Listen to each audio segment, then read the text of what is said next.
ছায়া, রেহান কৌশিক।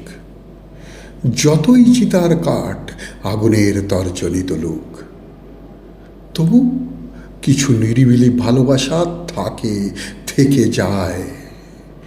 হেঁটে যাচ্ছি ছুঁয়ে ছুঁয়ে গুম্ফার দেওয়াল, তিব্বতী লামার গাঢ় চোখে আর এক পৃথিবী। দুপাশে অগাধ এই হ্রদ, পাইনের সুবিস্তৃত বন। নিজেকে নিজের কাছে খুলে খুলে খোঁজা, যেন অচেনা পুরুষ হয়ে নিজেকেই জেনে নেওয়া। পথের ভিতর থেমে যাওয়া অনিবার্য, স্থির হওয়া অনিয়ম নয়। তবুও তো কিছু কিছু থেকে যাবে আমার দুপাশে। শীতের নদীর পাশে ব্যথাতুর গাছ, শান্ত শ্মশানের ডাঙা, ডানা মোড়া কোনো কবুতর। দেহ কি সমস্ত হয়, তার পরে থেকে যায় কিছু কিছু ভালোবাসা আর ছায়া।